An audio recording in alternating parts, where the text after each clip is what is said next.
ega me ju ei ole mingisugused, ma ei tea, kunstlikus olukorras siin, et me peaksime seda võltspositiivsust eemale tõrjuma, aga et ometi, kui inimesed tulevad kokku, siis nad hakkavad kuidagi etendama midagi ja kas teie etendate nüüd kirjanikke?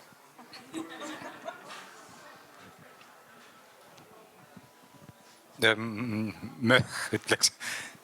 Vist pigem ei etenda kirjanikke, aga pabin on küll, et ja.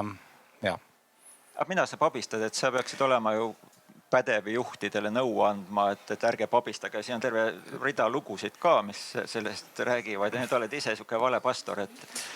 No nõuandmine on üks asi ja siis teooria ja praktika, eks, et nõuandmine on üks asi ja siis selle järgi käitumine ise on hoopis midagi muud, nii et mis seda pabinat tekitab ja muidu ju, me just Tiina rääkisime siin, et tegelikult me ju nagu, ma ei tea, üle päeva või üle paari päeva käime inimeste ees ja räägime ja esineme ja, aga täna on kuidagi nagu imelik see värk siin, et ei ole päris tavapärane olukord, et pabin on sees, jah. Kas sõna kirjanik on midagi taolist, mille suhtes sul on aegade jooksul kujunenud mingi selline lugupidamine ja roll, mida sa ei tunne, et sa ise täidaksid? Ja kui sa niimoodi küsid, siis seda viisi küll. Minu silmis on ikkagi kirjanik Kivirähk või Õnnepalu ja ärkab hommiku ülesse ja istub maha ja sa teed ju ka seda sama, ärkad üles, istub maha või vestlust, see kirjaniku moodi. Ja aga tema hakkab siis nagu kirjutama ja siis kuidagi iga hommiku millegipärast tuleb tal inspiratsioon ja muudkui kirjutab, on ju. Ja mina kirjutan rohkem nagu, et vaatan kalendrisse, et ma pean korra nädalas midagi tegema, kas kirjutama või podcasti tegema ja siis mul on seal kalendris auk ja siis ma teen selle ära, et see ei ole nagu, et nüüd hakkab tulema looming. Ja siis Janek mulle siin edasi kontekstis, Janek on saatnud juba e-kirja ja küsib, et kus on? No nii ma siis kirjutan. Tiina, aita hädasti välja, kolleeg. Jah, võib-olla selle võltspositiivsuse või ärevuse kohta ma kuidagi saan aru, et ma olen isegi kahtlaselt rahulik praegu, aga põhjusel, et ma näen siin armsaid tuttavaid nägusi ja siis mõtlen, meie inimesed on siia tulnud ja et see mind kuidagi alati rahustab maha, et ma ei lõika ennast ära sellest auditooriumist. See on rohkem selline dialoog või vestlus. Aga jah, et see kirjanikuks olemine, et see on selline suur asi või ma nüüd viimasel ajal ise uurin seda, et kus siis leida seda tuhinat või seda vajadust kirjutada tegelikult, ka ilma tellimuseta. Tead, mul tuli üks mõte siia vahele, et kirjanik äkki nagu teiste rollidega, et kõik see kellekski olemine on üldse üks väga raske asi. Kirjanik on tegelikult tegevus, läbi tegevuse. Me lihtsalt aeg-ajalt kirjutame, me teeme palju muid asju ka veel, siis me võiks öelda, et me oleme veel igasugused tüübid, on ju. Et see on nagu tegevuse kirjeldus, see ei ole, nüüd ma olen kirjanik. Siis ma peaks liituma sinna kirjanike liitu äkki või? Mis tüübid te siis olete, et mis see teie tegevuse sisu on, et kas te peate ennast kellekski? No, mul on meeldinud erialases plaanis öelda, et ma olen tööõnne uurija. Ja siis, et ma olen seda nüüd, kui ma niimoodi kokku loen, siis teinud umbes 24 aastat. Algul ebateadlikult, siis üha teadlikumalt. Aga ma olen ka hästi pikka aega kogenud seda, et kui ma selle niimoodi välja sõnastan, et ma olen tööõnne uurija, et siis see põhjustab sellist natuke nagu kohmetut reaktsiooni, et ise mõtlesid selle ametikoha endale välja või... Ei ole meile kohane. Ja ma arvan, et selle ümber nagu hakkas mind eraldi huvitama, et miks see siis nii tühine või välja mõeldud või naeruväärne on või miks me siis sellest nagu rääkida ei või. Et ma tunnen tööl tähendust, ma tunnen ennast tööl võib-olla iseendana nii palju vabana, et ma saan areneda. Ja teiseks, et miks just see uurija, et ma näen ka, et see maailm on nii muutuv, et see kogu aeg sõnastan üha uuesti või näen neid uusi mõju aspekte, mis sunnib jälle vaatama. Aga kas uurijana sa saad nagu vabastada ennast sellest vastutusest, et ega ma täpselt ei tea, aga ma uurin veel? kas päris seda, et ma tahan vastutusest kõrvale hiilida, aga võib-olla rohkem seda, et ma ei ole siin selline tõekuulutaja, vaid et see on asi, mida me koos loome, et me koos tegelikult proovime kuidagi näppu peale saada, et aga mis see siis on, mis see siis igaühe jaoks on või kas seal on üldse mingi, ma olen proovinud uurida ka tööõnne valemit Tehnikaülikoolis ja et siis vot niimoodi, et jah, et seal tõesti on mingisugused sellised atribuudid, millega saaks öelda, et see on isegi teaduslikult tõestatav, tõendatav, et selline seisund eksisteerib, aga see on teadus, aga mind rohkem huvitab see, et mis siin toimub, kus teie omadega olete, mida ja liiati me oleme ju elus ka erinevates kohtades, et see elu muutub. Sina käsitled ennast juhtide nõustajana. Ei tea on vastus. Ma pigem vaatan ennast läbi erinevate tegevuste, et mulle kunagi, kui ma seda koolitamise värki alustasin ja ka juhtimisjuttude kirjutamist, siis mul tundus kohutavalt tähtis, et ma olen koolitaja. Siis ma tegin mingit coach'i värki ja tegin coach'i paberit ja siis ma mõtlesin, et koolitajad, tead, need on, aga coach'id, vot need on, eks ole. Aga mis need on siis, me ei tea. No nad on et õige värk, mis aitab, on ikkagi coaching. Okay. See oli kuidagi niimoodi, eks ole. Aga nüüd on, nüüd ma olen, ma ei teagi, kes ma olen. Et ma olen ka muu hulgas spordipsühholoog ja siis annan nõu ja siis vahepeal teen mentorlust ja siis teen coaching ut ja siis kirjutan ja siis teen podcasti ja siis kui küsid, et kes ma olen, siis ma nagu tõesti, ma olen, ma ei tea, Raimo Ülavere, kes teeb väga palju erinevaid igasuguseid asju ja mingis mõttes mulle see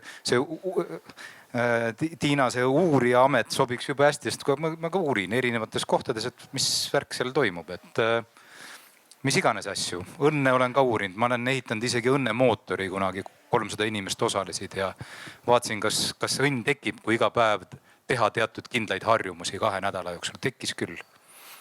Aga te olete mõlemad lõppude lõpuks ju siin selle raamatu pärast ja raamatus ikkagi tooni andev joon on inimeste nõustamine, kes on pigem juhid, kui kuskil alles alustavad või proovivad. Et kui nüüd mõelda, et juht on ju tegelikult ennast valideerinud sellega, et ta on kuhugile jõudnud. Et kas ta on sinna jõudnud siis sellise enesekindluse ja õnnega, et millal ta stoppab ja vajab nõu. Et millal nad hakkavad teiesuguseid coach'e nagu appi paluma? Tavaliselt siis, kui on valus.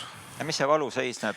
Valu seisneb, et nad ei saa hakkama, kardavad häbisse jääda, mingisugune ambitsioon on, kuhugi tahavad jõuda. No ühesõnaga, et on nagu natuke valus, et huvitaval kombel räägitakse hästi palju sellisest nagu saavutamisest või kuhugi poole pürgimisest, eriti juhtide kontekstis ja selle jaoks on siis vaja kedagi, kes aitaks või midagi, mis aitaks. Ja mina olen nende, issand, ma ei mäleta, kes 18 aastat nüüd või, et selle aja jooksul kuidagi taband ennast mõtted, et kas mitte pole nii, et enamus või suur osa inimestest, kellega ma koostööd teed, üritavad hoopis vältida midagi. Ehk eemale minna midagi või kindlustada midagi või vähendada riske. Ja see on omamoodi väga huvitav, et juttudes avalikult räägime ambitsioonidest, visioonidest ja tohututest olümpiavõitudest ja tegelikult üritavad, kuidas teha nii, et oleks enam-vähem safe. Ja see on omamoodi huvitav minu arust. Ja millal nad nõu vajavad ikkagi siis, kui on valus, kui on risk, et ma üksi ei saa või kukun läbi või midagi sellist. Huvitav, ma vist isegi ei mõelnud selle peale, et see on nagu juhtidele suunatud raamat või siis mina saan juhtimisest kuidagi omamoodi aru. Ega lasteaias ju rühma juht on ka juht, et selles mõttes igal juhul ta on juhtimisega. Või juht on ka inimene ise, enesejuht näiteks ja nüüd ise ajal ma just vähemalt oma töös karjääri ja eneseteostuse nõustajana panen tähele, et üha rohkem inimesi tegelikult nagu otsib seda, et kus siis on see minu enda asi või elustiili toimetamine, kus ma võib-olla võtangi rohkem vastutust ja ka uurin mingit teemat või loon mingit väärtust. Et jah, et ma mõtlen niipidi, aga millal oleks mõistlik seda raamatut sirvida vast siis, kui mingisugused mustrid hakkavad lihtsalt närvidele käima enda puhul või teised hakkavad närvi ajama.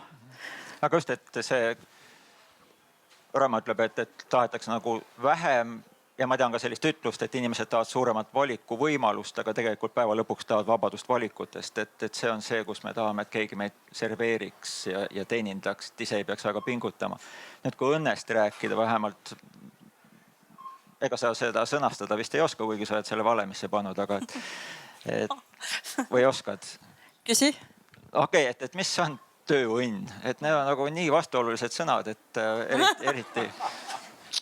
eriti meie maastikult, aita hädast inimest. Ja minu arust see vastuolulisus teeb selle kuidagi hästi mahlakaks ka, et kuidas siis see töö, mis on ju algselt tõesti mõeldud lihtsalt ellujäämiseks ja võib vaielda või mitte, aga etümoloogiliselt väga paljudes keeltes sõna algtüvi viib ka orjanduseni tagasi.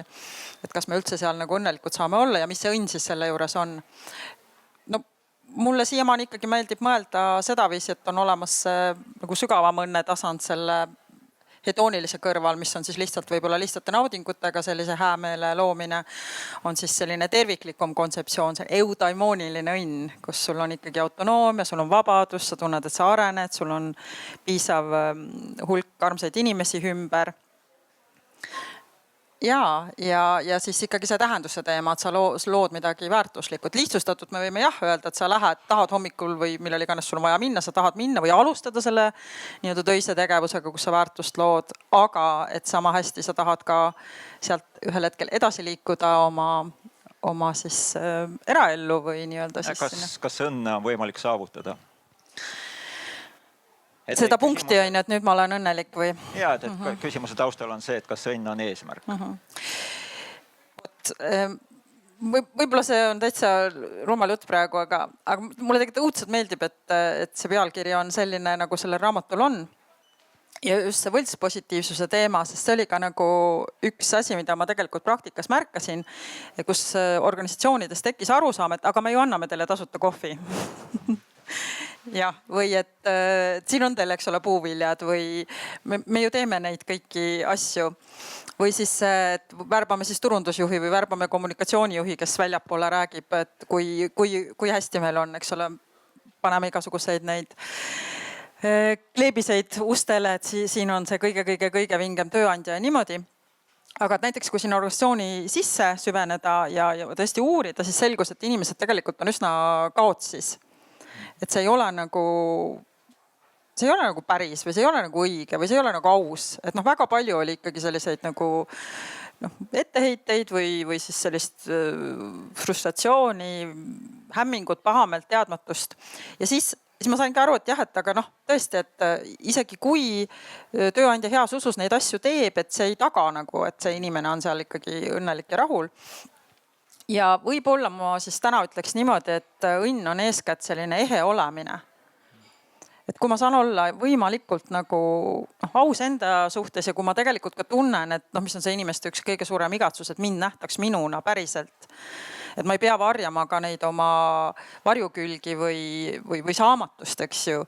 Või miks mulle tegelikult oli ääretult võluv tarkvara maailmas töötamine, see nende lippukiri, et julge eksida, fail fast. Et ainult läbi selle sa tegelikult nagu arened.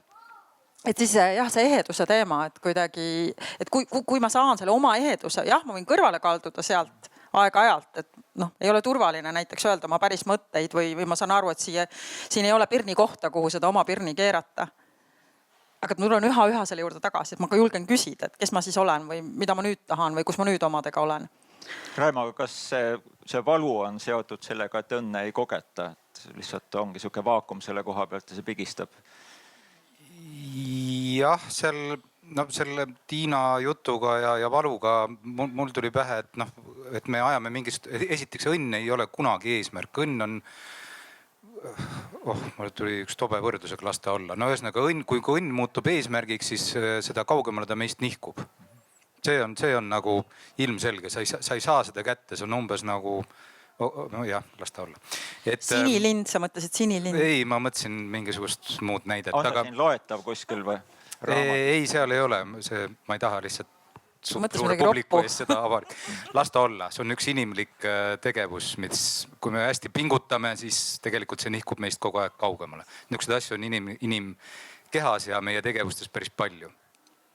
Te aimate ilmselt, millest ma räägin, aga et õnn on pigem nagu viivud ja hetked. See on ka oluline teadvustada, et selleks, et sa oleks õnn, selleks on ilmselt me kogeme ka õnnetust või vähemasti mitte õnne. Ja millised need õnnehetked on, et need õnnehetked, minule meeldib, mul isa on insener, siis niisugused graafikud ja numbrid ja natuke niimoodi, siis õnn on üks tore raamat oli ka õnne uurija kirjutas täitsa nagu proovis ka matemaatiliselt ja seal oli see õnn on funktsioon tähendusest ja seal oli kirjutatud nauding, aga see nauding oli mõeldud töö kontekstis nagu selline nagu flow või see eheduse teema minu arust. Ja kui need kaks asja nagu kokku saavad, siis sa koged seda õnnehetke. Ja see õnnehetk minu arust võib-olla väljendub milleski sellises, et sa tunned sellel hetkel, et sa oled eriline. Minu arust see on nagu nii hea definitsioon sportlastega ka tegeledes, et tegelikult mida tähendab võitmine. Võitmine on oma erilisuse kogemine selles hetkes. Ja see on see tunne, eks ole, mis on justkui see õnn. Ja tööl arvata, et me oleks kogu aeg õnnelikud, natuke naiivne. Küll aga mida saab teha, on, et neid nii-öelda tagurpidi või neid õnnetuse hetki oleks võimalikult vähe, et luua nii-öelda see platvorm või võimalus, et need õnnehetked saaksid üldse tekkida. See, mida Tiina kirjeldas, minu ettekujutuses on see niisugune toredad startupid, kus tuled sisse, ma ei tea, kas te olete kohanud. Meil on siin nagu good vibes only. Good vibes, vaata, meil ei ole mingit jama. Meil ei ole jamasid siin. Ja siin naeratavad kõik ja kõigil on hästi. Nii. Millega sa hakkama said? Hästi, tubli, pats sõlale ja nii edasi. Ja sealt tekib see, et tekib selline nagu skisofreeniline tunne, et aga kuule, hommikul läks ju pumperniklisse. mis iganes. Ja siis nüüd ma tulen ja eks ole, aga meil on siin kõik õnnelikud, eks ole. Et ma pean olema keegi, kes ma siis justkui ei ole sellel hetkel ja mitte lihtsalt see, vaid et see on nagu taunitav, see ei ole okei. Ja minu arust see keskkond on nagu õudne ja minu jaoks see võltspositiivsus võib-olla kajastub seal. Ehk siis pigem peaks proovima, kui soovida neid õnnehetki, et nad rohkem kogeda, siis peaks nagu kuidagi proovima alustuseks kinni keerata jama. See on nagu arstidel on, et esimene reegel on, et ära tee halba. Võib-olla juhtidel peaks olema ka midagi sellist, et ära palun tee halba. Proovi nagu miinimumlatt on selline, proovi sellega hakkama saada. Kas see ei ole järjekordne illusioon, mis me loome, et arst on ka inimene, tal on ka hommikul asjad lähevad untsu. Kui oluline on olla päriselt hea inimene või lihtsalt teha head? Kas see on Minu arust hea inimene olla on üks erakordselt keeruline, raske ja ma ütleks isegi võimatu ülesanne. Järjekord on etendus. See, et kui sa oled lastele hea, siis sa pigem proovida teha head. Aga alati ei tule välja muidugi. Vahel mõned mu kliendid lasen teil teha sellise minapildi sellise kirjelduse, et spontaanselt, et mis omadus enda kohta tuleb ja siis näiteks sinna satub sõna lahke. Ja siis ma ikka pean küsima, et kas oled ka lahke enda vastu. Et võib-olla see algab ka sellest, et mingi selline headus või leebus või ka see iseenda kuidagi märkamine või nägemine, et enne kui saab teistele midagi siis pakkuda või anda ja ma võib-olla selle võltspositiivsuse korraks nagu laiendaks ka organisatsioonidele, et see on nüüd üks järgmine asi, mis ma olen päris ikkagi pikalt tähele pannud ja ma ka ei näe, et see nüüd homsest muutuks, on see, et organisatsioonidel on tekkinud arenguväsimus. Sest et see, et kiiremini, kõrgemini, kaugemale, rohkem, efektiivsemalt, et see lihtsalt kuidagi see Byung-Chul Han'i raamat Väsimuse ühiskond võib-olla kirjeldab seda ka omakorda lahti, et lihtsalt nagu see tundub nagu teisest küljest isegi nagu veider, et ma olen näiteks kohanud selliseid väga armsaid koole, keda me tegelikult imetleme või kelle tegevust või oleme hästi õnnelikud, et näed, küll nad oskavad neid noori juhendada ja siis õpetajad samal ajal kandes seda umbes, ma ei tea, Eesti parima kooli tiitlit ütlevad, et ei koolitustele. Me oleme lihtsalt väsinud nendest uutest sihtidest, uutest eesmärkidest. Et see on ka võib-olla kujutelm, et me kogu tahame kasvada ja müük peab kasvama ja äri peab kasvama, et sellist asja ei ole olemas või see mingi, tahaks nagu öelda, et lihtsalt rahunege maha või rahuneme kõik korraks maha. Ja kuidas see on võimalik, kui teised rabelevad, et sa võid ju maha rahuneda ja oledki lõpuks prügikastis selles konkurentsis. Et me ei saa kultuurina kokku leppida juhul, kui me seda teemat laialt ei avalda, et teatud mõttes raamat on üks pindala, millega siis suheldakse ülejäänud maailmaga. Jah, no ma arvan, et siin raamatus vähemalt sul ka kindlasti, aga mul on üks lugu, mis räägib sellest, et ma kasutan seda liikluse võrdlust, et liikluses me oleme nagu pihta saanud sellele, et kui sul on väga palju erinevaid liikureid ja nad kõik kiirendavad ja natuke lasevad reeglitest üle ka, et siis ühel hetkel me tegeleme selliste valusate kokkuvõtete või tagajärgedega ja nõrgemad siis lõpuks kaotavad, eks, või on halb õnn, on ju. Aga et miks me usume, et me organisatsioonides saame ilma selliste krahhideta, et tegelikult sõna otseses mõttes nagu siis need liiklusreeglid organisatsiooni ja paraku liikluses samamoodi, et mida võimsam liikur, mida tugevama kerega, seda suurem kahju, eks, ja juhtimises on see paraku ikkagi, et see algab siis sealt ülalt, et kui juht ja see ikka nõustud muga, see ikka on täna nii, et meil on organisatsioone, kus valimatult saadetakse õhtul kirju välja, et saaks oma töölaua tühjaks ja mitte meelega, et loomulikult need juhid ise ka ju kuskil on nagu mures, et kas me suudame hoida seda äri või kasvatada või teha siis seda, mida me oleme lubanud, aga lõpuks on see ikkagi üks selline tohuvapohu ja pall, mis siis viib sinna, kuhu me ilmselt ei taha. Viib sinna hästi lihtsalt, et siis tuleb teha läbipõlemise koolitus, ega mis siin muud. Ja see ongi omamoodi nagu minu arust on niisugune nagu kummaline nõiaring, et eesmärgid, saavutamine, kasvamine, kõik see on jumala äge. Inimesed teevad, PERH-i arstid ütlevad, et inimese läbipõlemine algab mitte sellest, et ma olen ärritunud, vihane või kuskilt sellest. Läbipõlemine algab, pagan, mulle nii meeldib mu töö, see on nii äge, kuni on ja sealt ta läheb niisuguse nagu ja siis kuni on hääbumine ja ongi läbipõlemine, tehakse läbipõlemise koolitus ja siis aasta aega taastutakse. Ja siis õnneks olen ma ikkagi kohanud, et inimesed samasse auku väga ei taha minna, mõned lähevad ka ja astuvad uuesti sama reha peale 2 aastat, tšau, uus läbipõlemine. Et see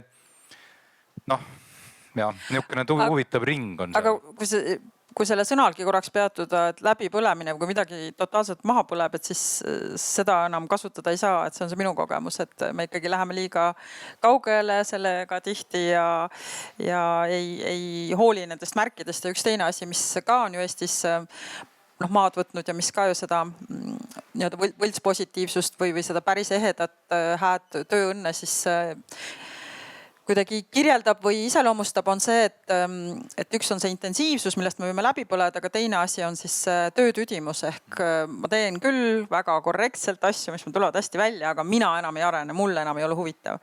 Ja et selle tagajärjed on umbes sama rängad tervise mõttes kui läbipõlemisel. Et sellest vist Eestis minu meelest räägitakse nagu veel vähem.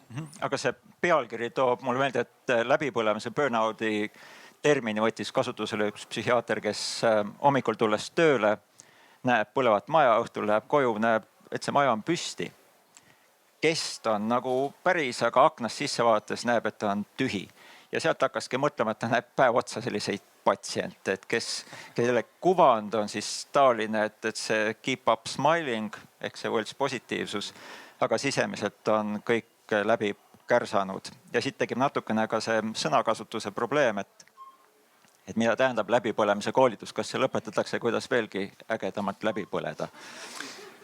No just, et see jah, põhimõtteliselt võiks ju, et kuidas kiiremini ja korralikumalt pyromaania või ma ei tea jah, et aga see läbipõlemisega seoses, ma siin üks kuu või paar tagasi leidsin just ühe toreda päris esindusliku uuringu, mis käsitles seda, miks inimesed siis nii-öelda vabatahtlik lahkumine organisatsioonidest. See polnud küll Eestis, aga ma arvan, et paralleel on väga olemas.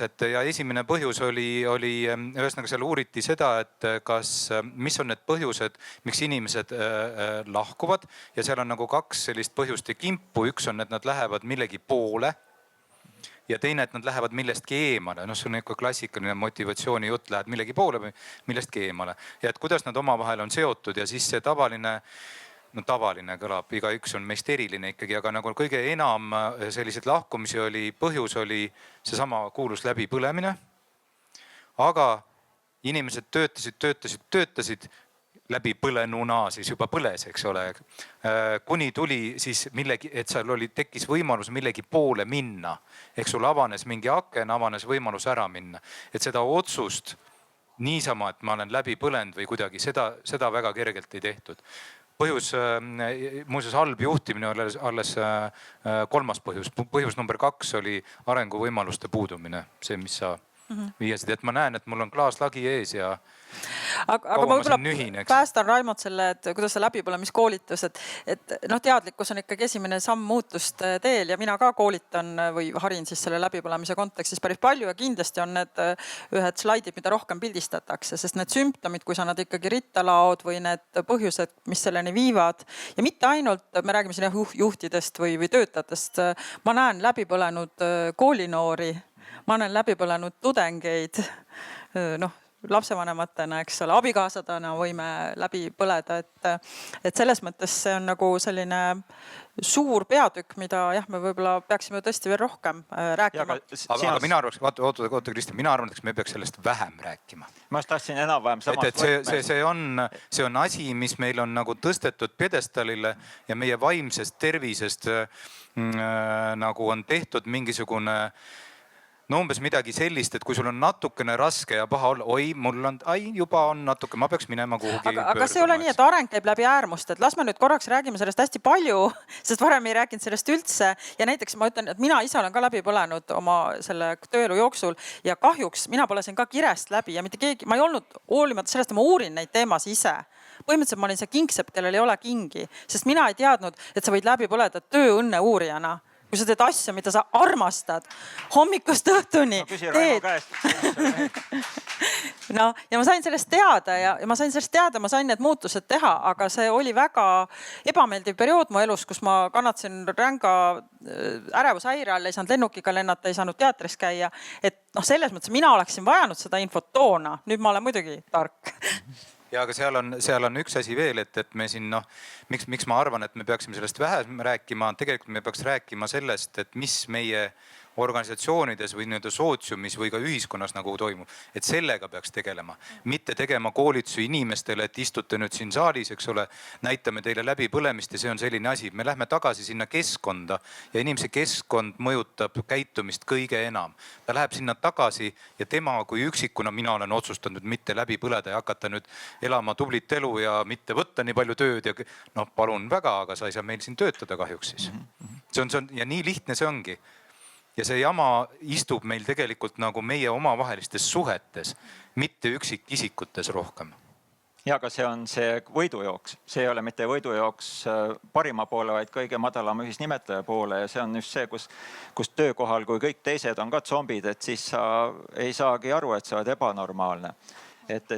Aga see ongi, et kui läbipõlemine muutub taoliseks levinud nähtuseks ja seda ainult kaunistatakse teatud koolitussõnade ja sotsiaalmeedias enesediagnoosiga. Tsöliaakia ka, et seda esineb võib-olla 0,5% populatsioonist, aga enesediagnoos on siuke 30-40%. Et see on just see, et me teatud asjade suhtes peaksime olema tundlikumad, aga me normaliseerime selle ära.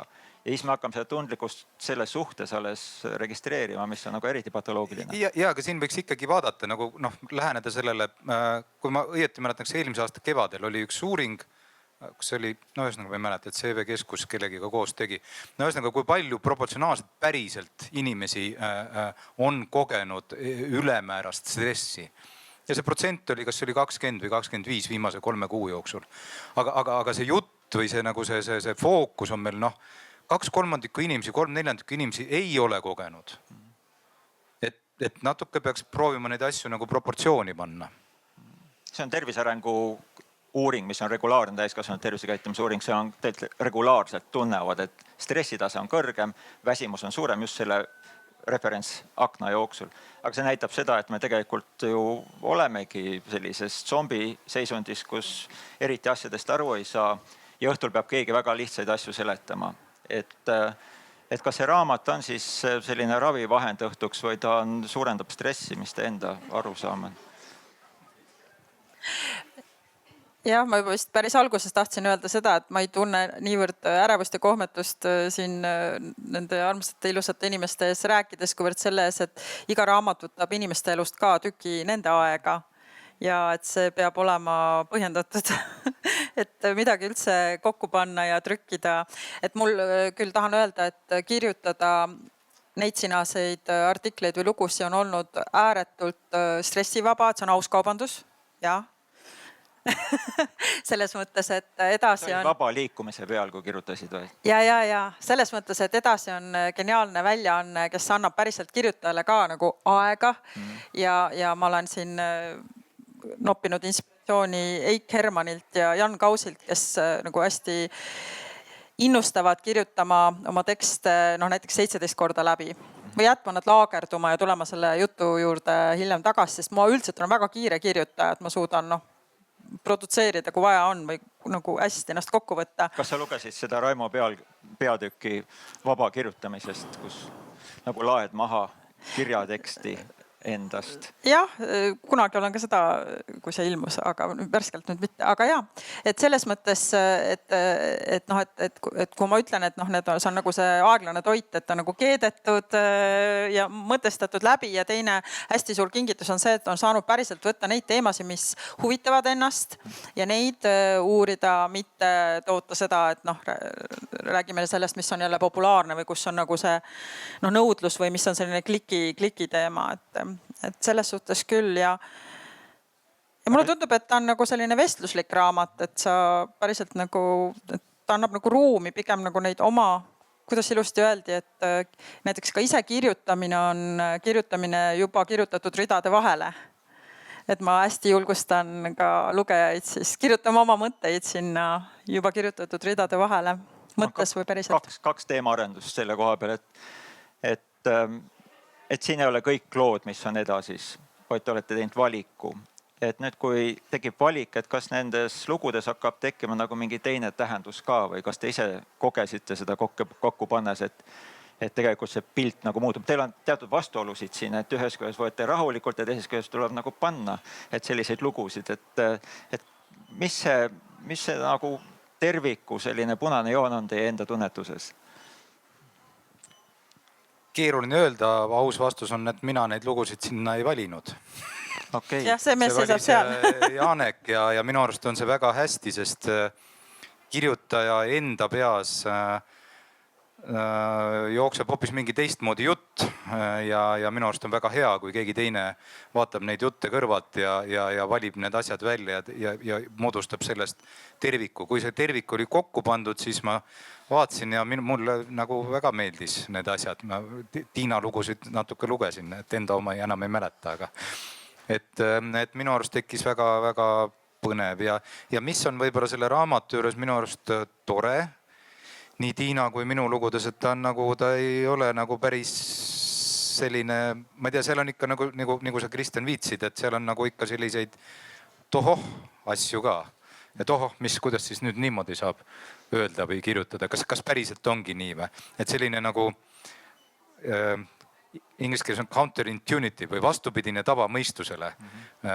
Siukseid nagu üllatusmupse on seal sees minu arust nii mitmeski loos, et kas päriselt on nii, et meie tavauskumused tööst, õnnest võib-olla ei lähe alati kokku, mis sealt võib-olla lugeda võib.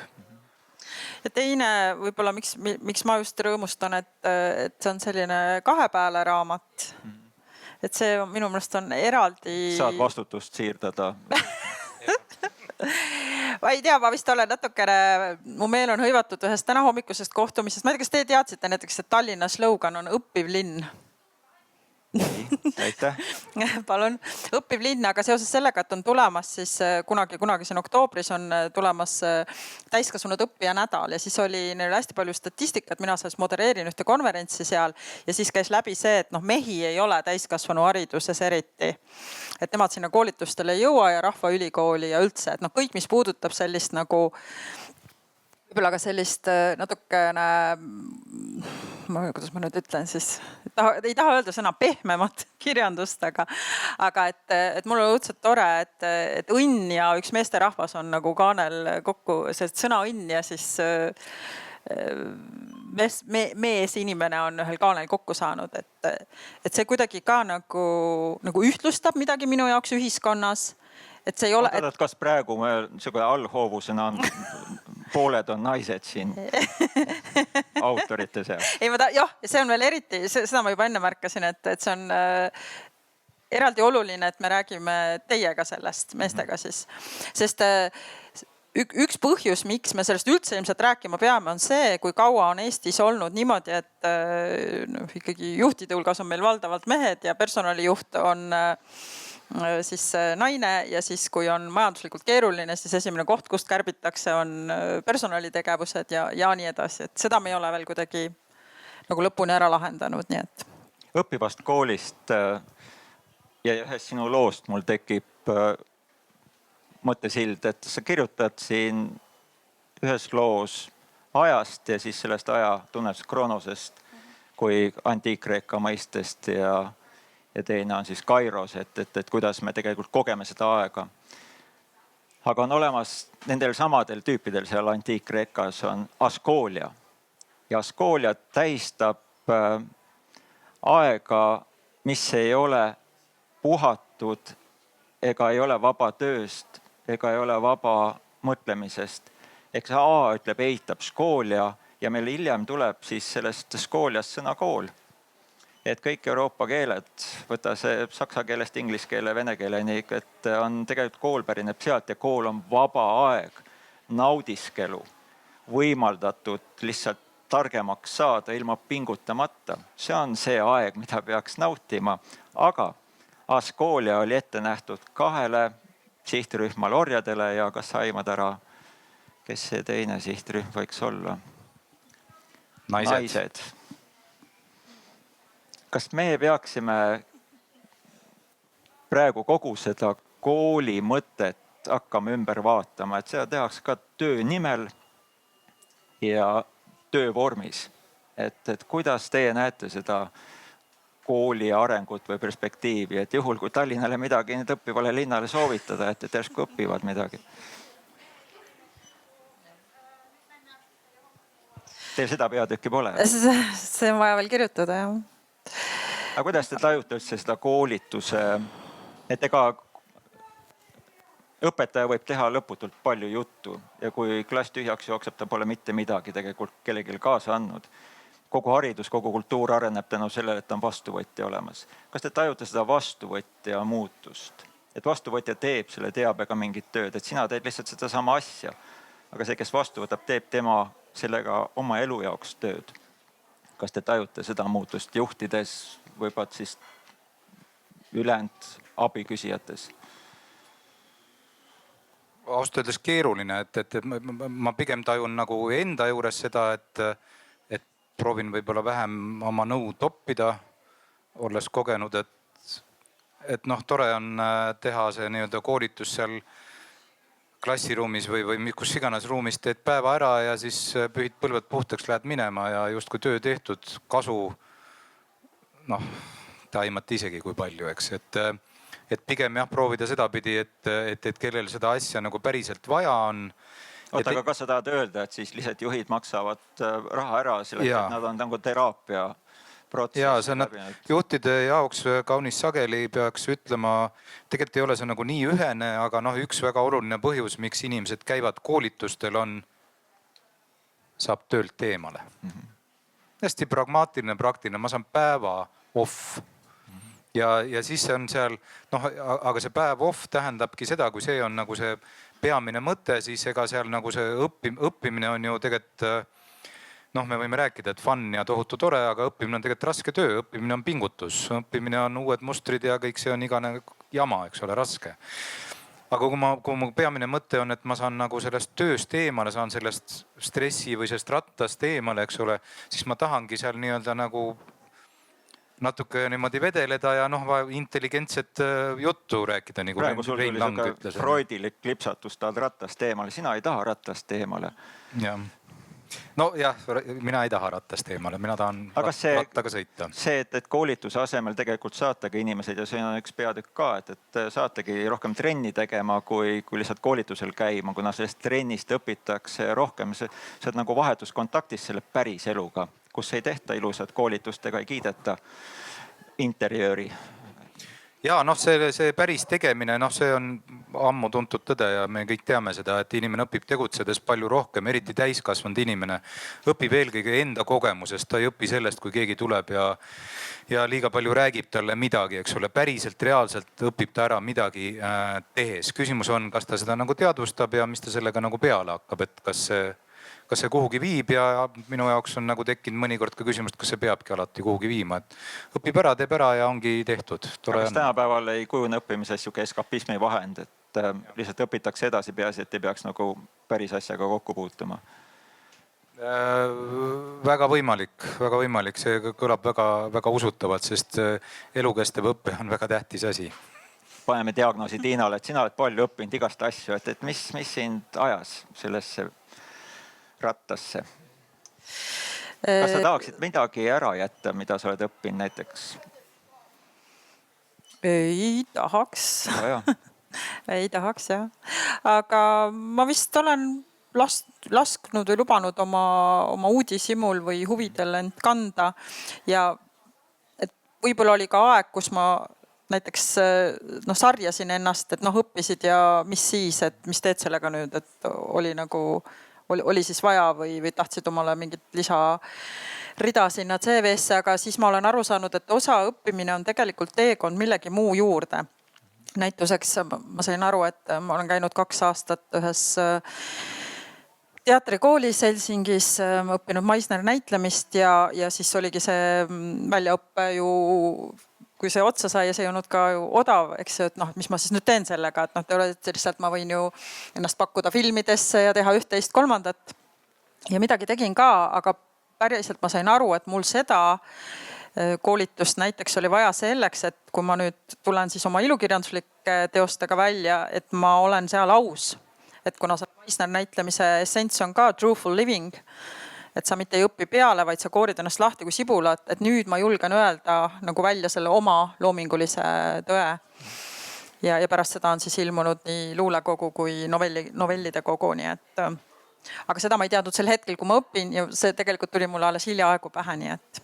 Nüüd kohe tuleb avaliku küsitlusring ka, aga ma küsin veel nagu viimase maandumisküsimuse, et see sama varasem jutt kirjutamisest kui teraapiavahendist, et kuivõrd palju teil see protsess on tegelikult nagu hingelt ära saanud. Kellele te kirjutate? Kas te näete mingit oma alter egot, kellega te vestlete või teil on mingisugune tüüp, keda te tahate nagu ära rääkida või lihtsalt läheb tekst musta auku? Ega see ei ole kerge töö? Ei, ta vahest on ikka üsna kerge ka. Kergendus on pärast? Kergendus on pärast jah, aga mul ei... Nende juttudega ma olen proovinud ikkagi nagu mõelda inimesele, kes käib tööl. Ma ei tea, kõige... Kõnetule inimesele. Jah, vot, eks. Aga ei mingisugust tohutut muusat ja asja ei ole ja inspiratsiooni ma ka liiga ei oota. Pigem on see, et mul on 2 tundi... Janeki pilt on nagu silmade ees. Ka see, et mul on kalendris auk ja siis ma sellel päeval, nendel tundidega kirjutan ja siis ma proovin nagu lihtsalt leida mingisuguse teema, mis oleks, mis ma siis ütlen, vastuoluline või. See oleks nagu põnev või nagu tekitaks nagu siukse tohoh, mis asja ta nüüd ajab. Et ei hakka lihtsalt kirjutama, et on niimoodi ja naamoodi ja siis on tore. Kui intriigi pole, siis... Kirjutad enda jaoks ka suuresti. See vastus on iseenda jaoks. Ja, minu jaoks on see... Pärast vaatan, loen läbi, mõtlen, et oi, hästi ütles. Siin ka mingid artiklid pärast olen vaadanud siis. Aga seda artiklit sa ei ole leidnud, kes see lollakas oli? Sellest ma libisin nagu, siis ma saan öelda, et ma olen arenenud. Et see oli minu endine mina. Vale positiivsus, ma loen. Just. ma tahtsin võib-olla lihtsalt ühe lausega õiendada selle eelmise küsimuse ära, et kuidas kool ja tööturg seotud on, et noh, üks, mida ma olen oma töös märganud, et see kool ka täna tegelikult ei vasta sellele küsimusele inimeste jaoks, et kes olen mina ja mida ma selles elus teha tahan.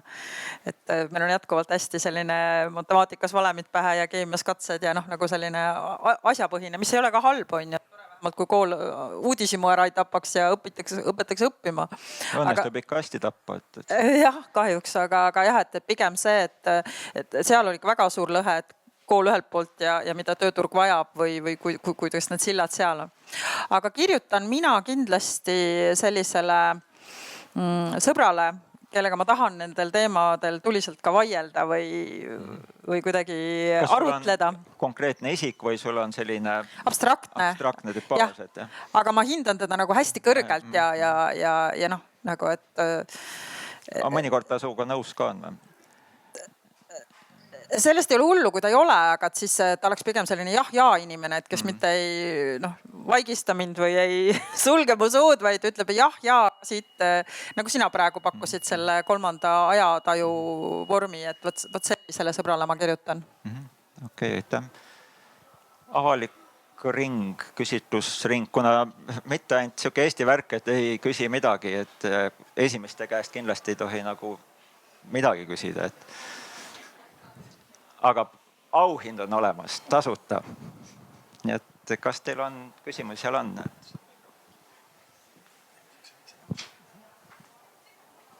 Tere, olen Tiina.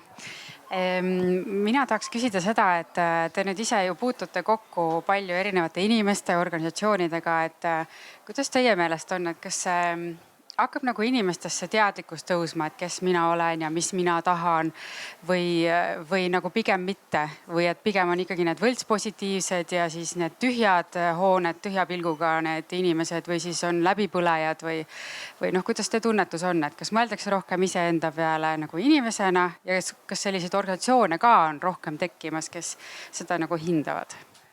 Trendi mõtlesin küsida ja kommentaaridega. No ma kohe siit tulistan jah. Et mul on selline tunne, et me elame hästi sellises kihistuste või variatsioonide rohkes maailmas praegu, et kindlasti on märgatavalt tekkinud neid inimesi, kes on ühest küljest arenguhimulised, huvilised ja endast teadlikud ja nad tõesti lähevad näiteks ka kuhugi organisatsiooni ja ütlevad, et ma teile saan ennast tervelt 50% oma ajast anda, sest mul on nii palju muud olulist ka teha ja ma loodan, et see sobib. Ja nad teevadki kaleidoskoopkarjääri või portfooliokarjääri ja see on igatepidi õnnestunud ja nad on ka õnnelikud. See on minu kogemus. Aga siis on meil ka selliseid pimedamaid, tumedamaid või vähem võimaluste rohkemaid valdkondi, kahjuks siis pean ütlema piirkondi, kus lihtsalt ei nähtagi muud, et ma pean seal lihtsalt töötama ja isegi kui ma tunnen, ma ei tea, töökiusu, ma ei saa minna isegi tööinspektsiooni kaebama, sest see on mu naabrinaine, ta tunneb seda tehase bossi seal, et sellist hästi piiratud ja nagu nurka surutust on samaaegselt, eks. Ja loomulikult sellist portfooliokarjääri või sellist vabamat elu saavad lubada endale ka need, kellel on siis see puhver, eks, kes on loonud selle lõtku, et selle nimi on siis viljakas tühjus. Et mitte viljakas mollutamine, nagu on siis meie enda Fred Jussi öelnud, vaid Juan Corbalan on siis üks Hispaania professor, kes nimetab viljakaks tühjuseks seda, kui sul ei ole nagu sundi ja kohustust, et ma pean nüüd töötama ja raha teenima ka järgmine kuu, vaid ma saan võtta selle aja selle tunde pealt, et ma ei teagi midagi, mis saama hakkab, aga ma vaatan, mis sealt ilmub, mis sealt kerkib. Jaa, vastus on jaa, aga sellel on oma pahupool ja minu arust, ma olen väga nõus, mida Tiina rääkis nagu hästi konkreetselt ja Eesti organisatsioonid ja minu jaoks on hoopis murelikult kõlab see, et see eneseteadvus on liiga tugev. Mina olen kõige tähtsam siin maailmas liikumine, eriti lääne ühiskondades minu arust on läinud nagu selgelt üle piiri, tagajärjeks on üksinduse kasv, väga tugev. Meile on ka siin inimesed hakkavad üksi elama, sest et mul pole teisi vaja, abielulahutused, kõik niisugused asjad, et tegelikult see trend, sellel trendil on pahupool, see suur eneseteadlikkus ja mina olen kõige tähtsam inimene siin maailmas. Kõik see kõlab toredalt, aga sellel on oma niisugused nagu, ma ei tea, riskid või ma ei tea, pahupool siis, et see minu arust on küll tore, kui me seame ennast esikohale, aga kas see alati peab nii igas olukorras olema, et ma ei ole sellega nagu jah, ühesõnaga see on nagu keeruline minu jaoks. Ja ma korra lihtsalt täpsustan, et see mitte just nagu see egoistlik enda esiplaanile asetamine ei olnud mu see mõte, vaid see teadlik olemine, et see ju tähendab ka aeg-ajalt teiste või enamasti ka teiste teenimist, eks ju, läbi enda tugevuste ja läbi enda soovide. Et see ego mul nagu nii väga ei olnudki siin praegu mõttes. Thanks.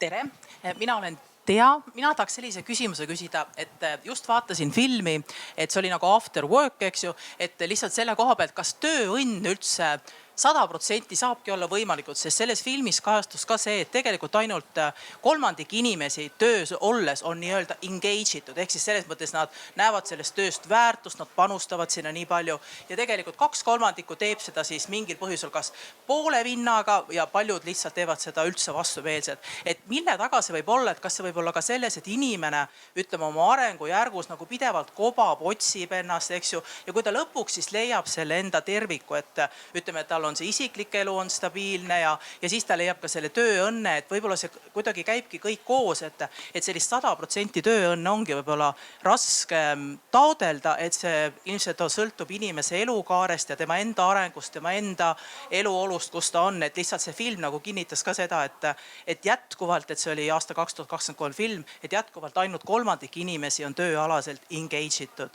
Et kuidas te näete, et mis seal taga võivad need põhjused siis olla? Aitäh!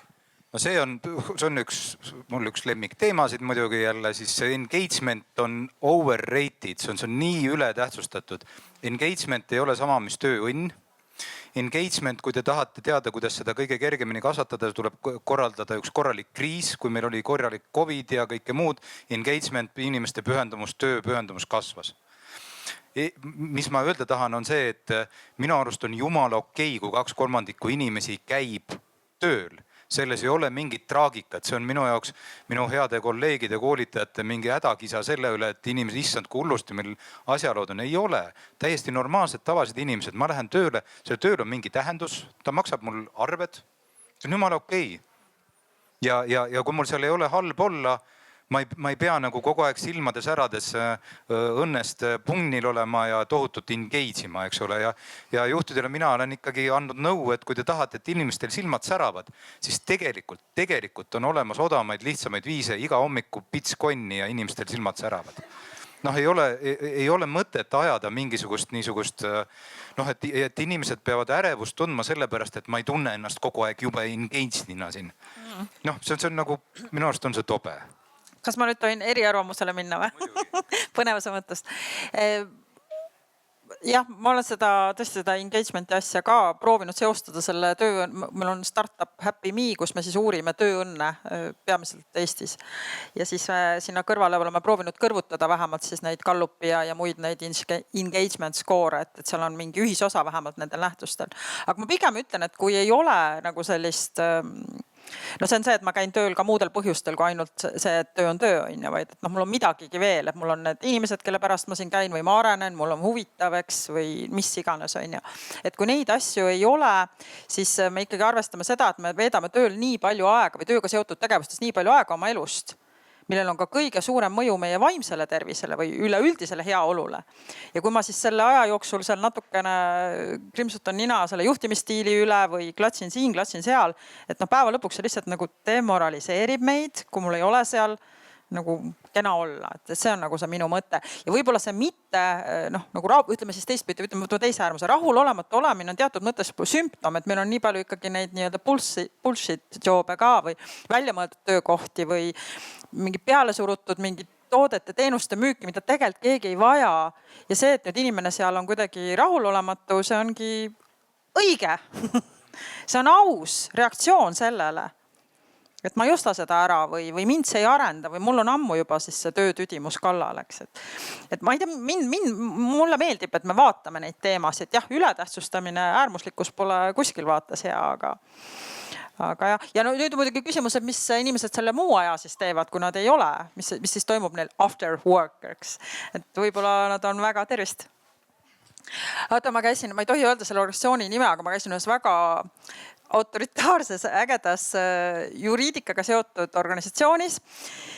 Ja siis mainisin, mul üks termin on seal, et noh, et elustiili ettevõtlus ja siis nad nagu hakkasid mühatama, ütlesid, et kuidas sa kujutad ette, et mingi ametnik on nagu teeb elustiili ettevõtlust, teeb Mupo on näiteks elustiili ettevõte, et neile meeldib trahve panna ja hakkasid nagu niimoodi ilkuma, igavesti austatud inimesed ja ma ka natuke olin niimoodi esimesi tööpäevi ja mõtlesin, et ma ei ole üldse vormis, et ma ei oska nüüd midagi öelda, et nad olid nii kriitilised, on ju. Aga lõpuks me jõudsime sellele, et noh, et sa saad olla küll ametnikuna teha ka kirglikult oma tööd. Jah, sa ei saa võib-olla seal väga palju ise asju kõiki muuta, mida sa soovid ja kõiki oma mõtteid võib-olla isegi välja öelda, aga selle kõrvalt sul võib olla väga rikkalik eraelu, suurepärased suhted. Ja siis üks osaleja küsis, kas see tähendab, et ma võin olla näiteks rahvatantsija? Endal oli rahvatantsu särk selles. Jah, see tähendab seda. Nii et jah, et loodetavasti seal tööl ei juhtu midagi sellist, mis võtab meil elumahlad välja. Et ma pärast räntsatan sinna diivanile ja ma lihtsalt olengi nagu selline tühi toru. Võt see on see, mille pärast mina päriselt südant valutan. Et seal see andmine ja võtmine võiks olla enam-vähem nagu tasakaalus. Siin juba teil natuke tuli sellist, et on 8 tundi tööd ja on siis kõik see muu eluaeg ka. Aga ma ikka kuulen teie jutust kogu aeg, et te keskendute selle tööle, töö heaolule, töö õnnele. Aga kui keskenduda rohkem lihtsalt, no ma nagu ütleks, et väekas olemine kogu elus ja sealt see töö väike osa, et õpiks või õpetaks või siis koolitaks inimesi, no nagu vaimset hügieeni tegema sellealaselt midagi ja et ta tahab olla väekas kogu aeg ja tööl see on nagu kauba peale. Kas see tundub teile?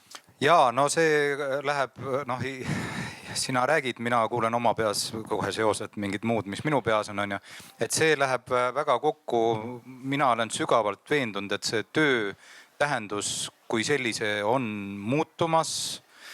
Tuleb üha rohkem, tegelikult ka nagu täiesti numbrites tuleb üha rohkem siukseid minusuguseid mikroettevõtjaid. Me haagime ennast kuskile külge, teeme selle töö ära, lähme haagime mujale, eks ole. Ja niimoodi on lihtsam seda eluviisi teha, aga see mõtteviis on midagi sellist, et me teeme elus päevas, võtame lihtsalt päeva, teeme päris palju asju. Eks küsimus on, kas need asjad on mõttekad ja kas nendel asjadel on tähendus või nendel tegevustel on. Ja siis, kui me hakkame sinna sisse tooma mõistet töö, siis töö on lihtsalt see, mille eest mõnikord makstakse. Aga see ei tee teda tähtsamaks, ei tee teda vähem tähtsamaks. See on asjad, mille eest makstakse. Aga see eluviis on midagi sellist minu arust üha rohkem või vähemasti minu peas. Minu eluviis on selline, et ma teen päeva sees erinevaid tegevusi. Ma kirjutan seda lugu, siis ma teen võib-olla podcasti. Selle nende kohta võiks, mis podcast, kes see mulle selle eest maksab, mis töö see on. Eks kirjutamisest vähemasti edasi midagi, eks saab arve saata. Aga et me teeme erinevaid asju ja peaks vaatama, et need asjad oleks nagu mõistlikud ja nad tähendaksid meile ja annaksid meile midagi, eks ole. Olen perega, teen midagi, käin trennis, sõidan keset päeva rattaga. Väga soovitan muuseas trenni teha keset päeva. Väga mõistlik tegevus. Keegi ei maksa mulle selle eest, aga minu õnn, kui seda nüüd niimoodi võtta, sõltub päris palju sellest, kas ma saan päeva seest rattaga sõita või ei saa. See teeb mind õnnelikuks. Nii et minu arust võib-olla see töö ja kõige muu eristamine.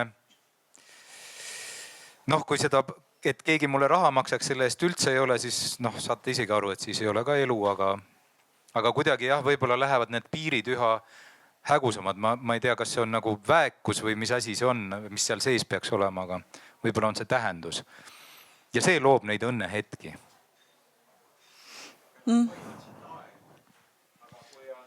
Aga võtame ühe küsimuse veel, kui on.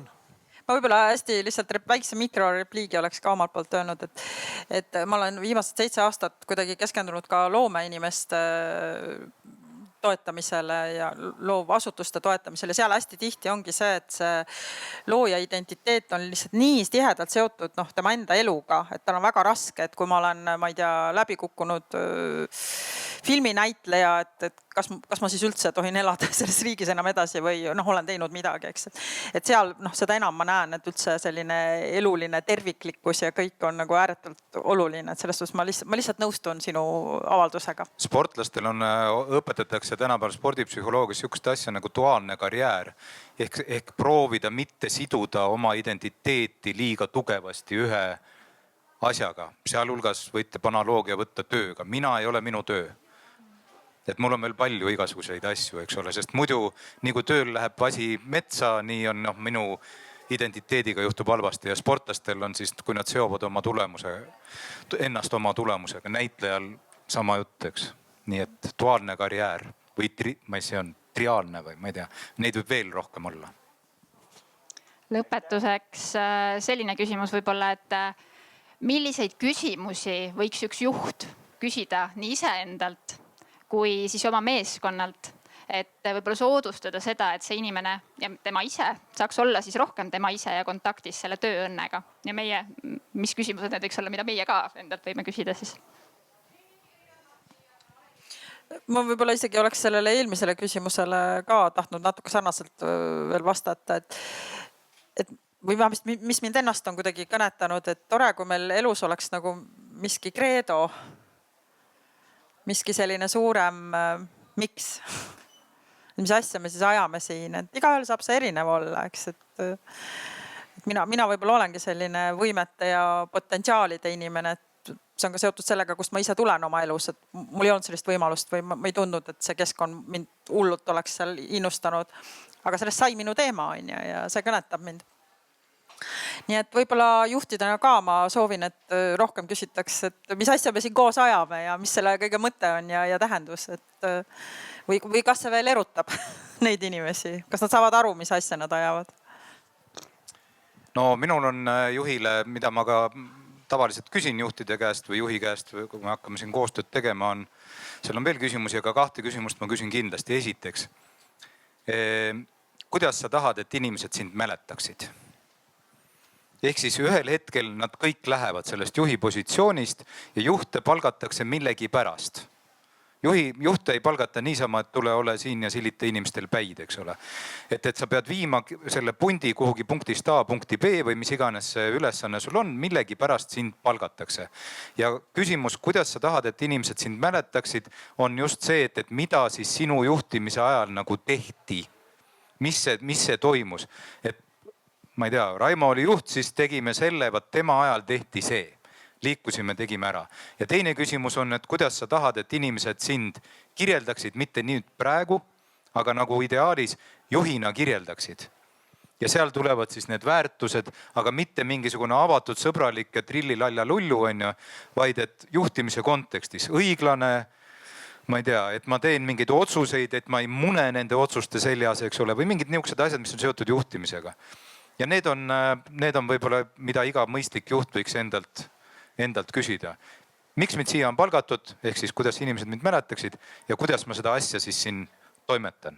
Mis need väärtused, põhimõtted on? Tsiteerin lõpetuseks Napoleonit, kes ütles, et juht on lootuste kaupmees. Et teil on väike lootus auhind saada, nüüd otsustage teie siis, millise küsimuse esitaja saab ühe või teise väärtusliku auhinna omanikuks. Mina annan Tiinale oma auhinna. Tiina teeb ka sportis, ta saab seda päriselt kasutada ja.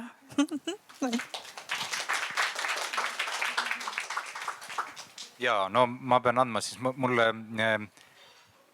annan auhinna, aga siis ühel tingimusel. Ma annan sulle, mis sa küsisid selle töö ja kõike muud. Palun, auhind, aga tingimus on, et seda väekuse värki mitte liiga palju võtta. Jah, et rahulikult. Ei pea liiga hoogu sattuma. Ma õpetan taitsid, ma tean väga hästi, mis on see yin ja yang. Okay. Kogu see tervik on üks ja teine pool. Good. Aga teised küsimused olid ka head, on ju? Olid. aitäh ja nüüd on teil võimalus autogramme saada ja siis õnnelikult koju minna ja parandada elu, leida õnn. Õnne otsima. aitäh sulle, see oli Aitäh. nii kosutav vestlus. Aitäh. Aitäh.